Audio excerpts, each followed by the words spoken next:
கிறிஸ்துவுக்குள் பிரியமானவர்களே, 113ஆம் சங்கீதத்தில் இப்படி ஒரு வசனம், அவர் சிறியவனை புழுதிலிருந்து எடுத்து எளியவனை குப்பையிலிருந்து உயர்த்துகிறார் என்பதாக வாசிக்கிறோம். பிரியமானவர்களே, ஒவ்வொரு மனிதனும் சிறியவனாக இருக்க வேண்டும் என்றும் அல்லது குப்பை போல வாழ்க்கையில் இருக்க வேண்டும் என்றும் தேவன் விரும்புவதில்லை. அவர்களை அவர் உயர்த்த விரும்புகிறார். அவரை நோக்கி பார்த்த காக்கை குஞ்சுகளுக்கும் அவர் ஆகாரம் கொடுக்கிறவர். ஆகவே தேவ சாயலாய் படைக்கப்பட்ட மனிதனை அவர் வெறுமையாய் விடுகிறதில்லை. அவன் அவரை நோக்கி பார்க்கிற பொழுது அவர் புழுதியிலிருந்து தூக்கி விடுகிறார், குப்பையிலிருந்து உயர்த்துகிறார்.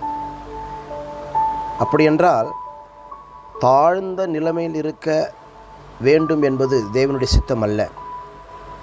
ஒவ்வொரு தேவனுடைய பிள்ளைகளும், ஒவ்வொரு தேவ சாயலாய் உண்டாக்கப்பட்ட மனிதர்கள் யாவரும் தேவனை நோக்கி பார்க்கும் பொழுது அந்த தாழ்ந்த நிலைமையில் இருந்து அடுத்த ஸ்தானத்திற்கு கொண்டு போகவே தேவன் விரும்புகிறார்.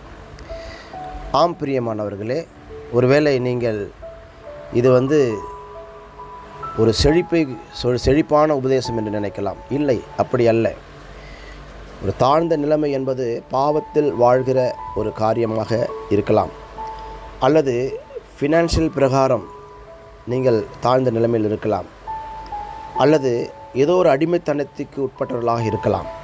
அந்த நிலைமையில் இருப்பதை தேவன் ஒருபோதும் விரும்புவதில்லை.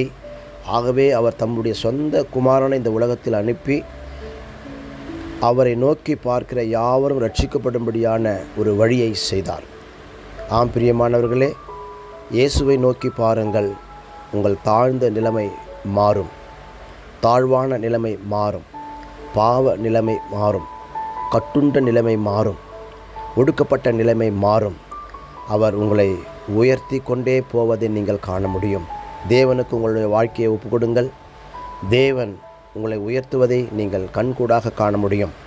அதாவது பணத்தின் பிரகாரமாக மாத்திரமல்ல, ஆவிக்குரிய பிரகாரமாக, உங்கள் இருதயத்தின் பிரகாரமாக நல்ல இருதயத்தை கொடுத்து நல்ல வழி நடத்த அவர் வல்லவராய் இருக்கிறார். ஆமேன்.